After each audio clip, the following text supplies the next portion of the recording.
ராஜேஸ்வரி பிரியா வரேன் சார், வரேன் இருங்க. இப்போ என்னன்னா சட்டமன்றத்துக்குள்ள தங்களுடைய குரல்கள் நசுக்கப்படுது அப்படிங்கிறத அவங்களுடைய எதிர்ப்பை காமிக்கிறதுக்காக இப்பெல்லாம் போறாங்க.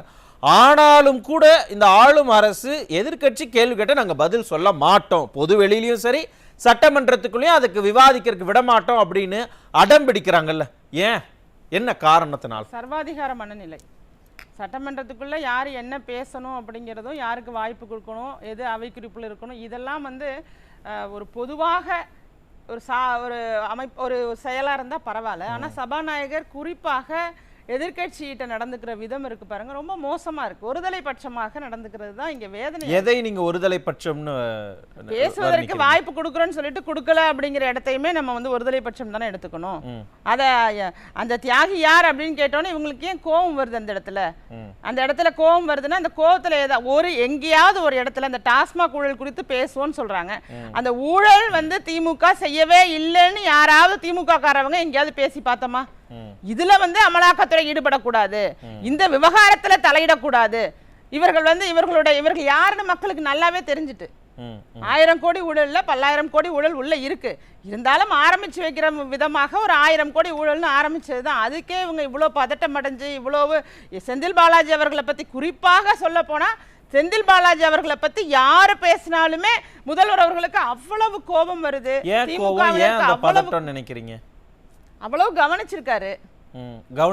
இந்த கள்ள வருமானம் மூலமாக யார் அந்த கட்சிக்கு எந்த அளவுக்கு அவங்க நிதியை ஈட்டி கொடுக்க முடியுமோ அந்த அளவுக்கு நிதியை கொடுத்து அவர்களை எல்லாம் அவருடைய விசுவாசிகளாக மாற்றி இருக்காருன்னு தான் சொல்லலாம். உங்களுடைய சொற்களுக்கு நீங்களே தான் பொறுப்பு. அமைச்சர் மேல முறைகேடு அப்படின்னு ஈடி சொல்லி இருக்கிறாங்க தான், அது அவங்களே வெளியிட்ட அறிக்கை தான், அதுக்குள்ள எதுவும் வரல. ஆனா அந்த காசெல்லாம் திமுகவுக்கு போச்சு, திமுக காரர்களுக்கு கொடுத்திருக்கிறாருன்னு நீங்க ஏன் அதை அப்படி நினைக்கிறீங்க? நாம அப்படி நினைக்க வேண்டாம். இடைத்தேர்தல் ஒண்ணு இதற்கு ஈரோடு கிழக்குக்கு இதற்கு முன்னால் ஒரு இடைத்தேர்தல் நடந்தப்ப அப்ப போட்டியிட்ட வேட்பாளரே சொன்னாரு, அவர் இன்னைக்கு மறைஞ்சு போயிட்டாரு, இருந்தாலும் சொல்றேன், வந்துட்டாரு அள்ளி கொடுக்கறதுக்கு குபேரன் மாதிரி செந்தில் பாலாஜி இருக்காருன்னு சொன்னதை நாம எல்லாரும் கேட்டோமா இல்லையா? கேட்டோம்ல. அப்ப அந்த இடத்துல அவர் கள்ள வருமானத்தை தாராளமாக கட்சிக்காக எல்லாரும் யார கவனிக்கணும், எப்படி கவனிக்கணுங்கிறதுக்காக இந்த டாஸ்மாக் மூலமாக எத்தனாயிரம் கோடி வருது, இதை எங்க கொண்டு போய் கொடுக்கணுமோ அங்க கொடுத்து அவரும் கொள்ளையடித்து இவர்களுக்கெல்லாம் கொடுத்து வச்சிருக்கிறதுனாலதான் இவர் மேல தனி பாசம் ஏற்பட்டிருக்கு. நீங்க குறிப்பிட்ட செந்தில் பாலாஜி அவர்கள் மேல முதல்வர் அவர்களுக்கு தனி பாசம் ஏற்பட்டிருக்கு. இன்னைக்கு யாரை பற்றியுமே அவங்க கவலையே படலை. இவர் மருத்துவமனையில இருக்காருன்னு ஓடினாங்க, இவர் வெளியில ஜாமீன்ல வந்துட்டாருன்னு உங்கள் தியாகம் பெரிது. எந்த தியாகம் பெரிது? யார் பேசுனது? ஸ்டாலின் அவர்கள் பேசுறாரு, தியாகம் பெரிதான், என்னமோ நாட்டுக்காக உழைச்சிட்டு நாட்டுக்காக ஏதோ பண்ணிட்டு அதன் மூலமா ஏதோ போராட்டம் பண்ணி அதுல உள்ள தூக்கி போட்ட மாதிரி ஒரு ஊழல் செஞ்சுட்டு போயிருக்காரு அப்படின்ற இடத்துல உள்ளவரை போய் தியாகின்னு சொல்லி பேசுறதுக்கு இவங்களுக்கு நான் கூசாதா? அப்ப அதை வெளிப்படுத்தும் விதமாக இன்றைக்கு அதிமுகவில் சட்டமன்ற உறுப்பினர்கள் அந்த தியாகி யார் அப்படின்னு கேட்டதுல 100% நிறைய அர்த்தம் இருக்கு. ஏன்னா சகோதரர்கள் குறிப்பிட்டது போல டாஸ்மாக் அப்படிங்கிறது இங்க நடந்துகிட்டு இருக்கக்கூடிய பல பிரச்சனைகளுக்கு அடிப்படை காரணமாக இருந்துட்டு இருக்கு. இவர்கள் பொய்யான வாக்குறுதியை கொடுத்து படிப்படியா குறைக்கிறேன்னு சொல்லி இந்த 4 ஆண்டு காலமாக எந்த ஒரு ஸ்டெப்புமே எடுக்கல, ஒரு ஸ்டெப்பு கூட டாஸ்மாக் குறித்து நகரல. மாறாக என்ன நடந்துகிட்டு இருக்குன்னா புதிதாக கடைகள் திறக்கப்படுவதும் அதுல எப்படி எல்லாம் விதவிதமான ஊழல் செய்யலாம். நம்ம நேரடியா பார்த்தது பாட்டிலுக்கு 10 ரூபாய் 20 ரூபாய் கூட கொடுத்து வாங்குறாங்க அப்படிங்கிற ஊழல் இருந்தது. ஆனா இன்னைக்கு அமலாக்கத்துறை வெளியிட்டதுல டாஸ்மாக் மது ஆலைகள்ல இருந்து எப்படி நேரடியா கூட இங்க வந்துருது, எந்த கணக்குலையும் இல்ல, எந்த கணக்கு வழக்குலையும் இல்லாம மது பாட்டில் வந்துகிட்டு இருக்கு. இது மாதிரி இன்னும் உள்ளுக்குள்ள போனோம்னா இது ஒரு மிகப்பெரிய டாபிக். அப்ப மக்களை சீரழிக்கக்கூடிய டாஸ்மாக் அப்படிங்கிறதுக்குள்ள இத்தனாயிரம் கோடி ஊழல் செய்வதற்கு ஒரு கூட்டம் திமுகவினர் தயாராக இருந்து கொண்டு மக்களையும் சீரழிச்சு அரசையும் ஏமாற்றி தன்னுடைய பை நிறைந்தா போதும், தன்னுடைய அவங்கவங்க நல்லா இருந்தா போதும், திமுக கட்சிக்காரவங்க நல்லா இருந்தா போதுங்கிற இடத்தை மட்டுமே இன்னொரு பார்வை, இன்னொரு கோணம் இருக்கு இல்லையா? இப்ப அரசு ஆளும் அரசுல இருக்கிற அமைச்சர் மேல ஒரு குற்றச்சாட்டு இருக்கு, அது உச்சநீதிமன்றத்தில் அந்த வழக்கும் போய்கிட்டு இருக்கு, நீதிமன்றம் விசாரிக்கும். அதற்குள்ளாக அந்த பிரச்சனையை சட்டமன்றத்தில் பேசணும் அப்படின்னு எதிர்கட்சி ஏன் யோசிக்கணும்? இது அவங்க அரசியல் ஆக்குறாங்க அப்படின்னு ஆளும் அரசு சொல்றதையும் நம்ம கவனத்தில் எடுத்துக்கணுமே. அரசியல் ஆக்குறாங்களா?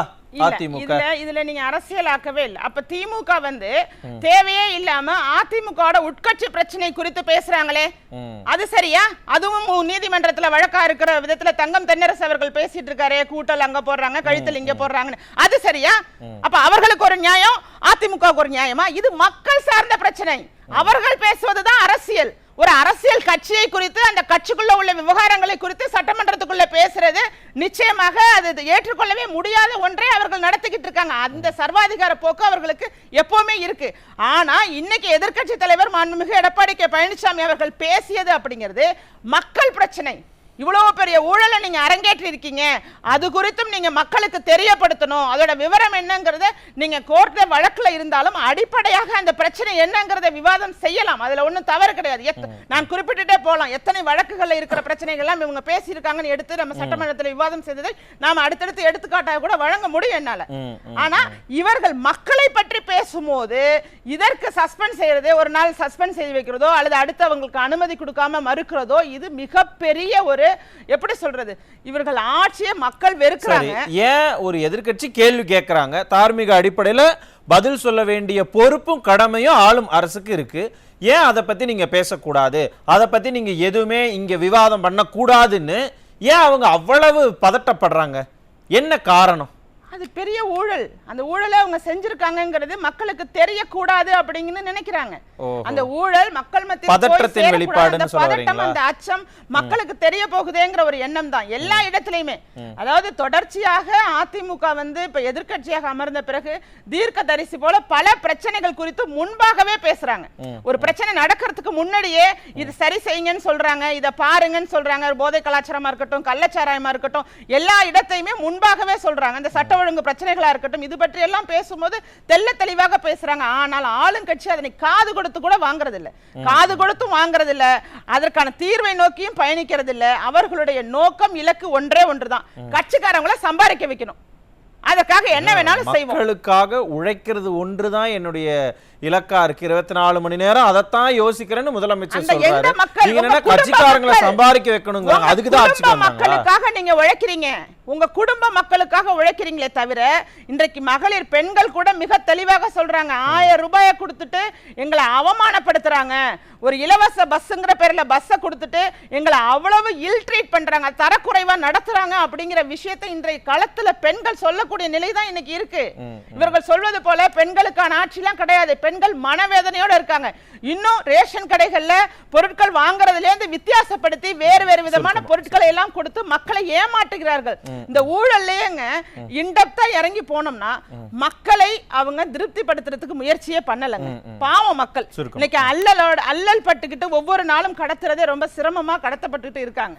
இந்த நிலை மாறணும் அப்படிங்கிற இடத்துலங்க இவர்களுடைய செயல்கள், குற்றங்கள் செய்யறாங்க, இவ்வளவு நடக்குது. இன்னைக்கு அருமையா அவங்க திரு எடப்பாடி கே பழனிசாமி அவர்கள் கேட்டாங்க, இன்னைக்கு கே நேரு அவர்கள் சார்ந்தவர்கள் வீட்டுல ரெய்டு நடக்குது, அது குறித்து ஏன் கேட்க மாட்டீங்கன்னு பிற ஊடகங்களை கேள்வி கேட்டாங்கல்ல, அதுதாங்க உண்மை.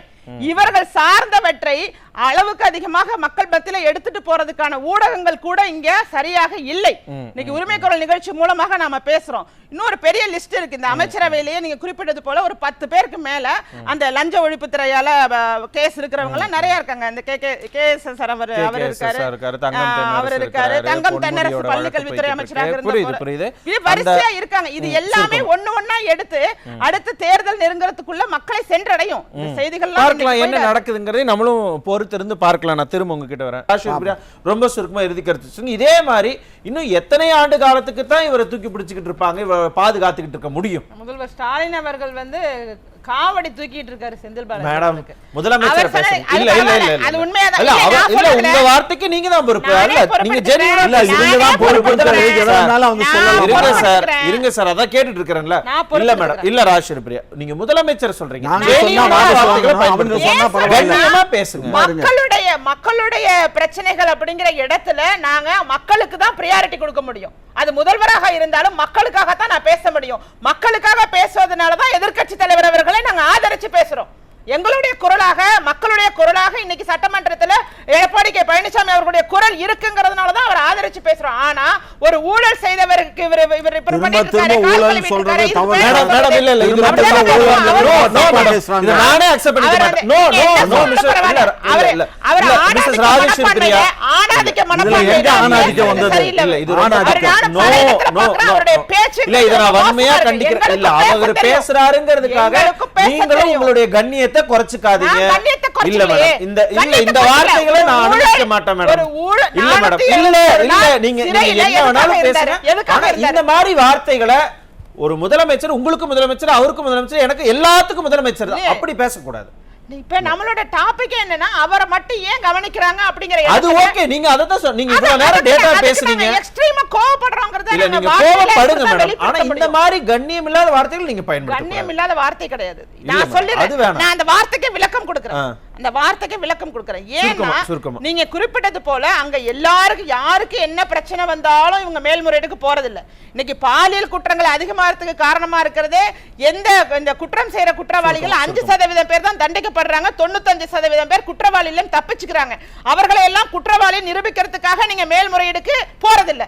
அப்ப அரசு அப்படிங்கிறது தனக்காக ஒரு நபருக்காக மட்டுமே போராடிட்டு இருக்காங்கன்னா நாம அதை எப்படி குறிப்பிடுவது?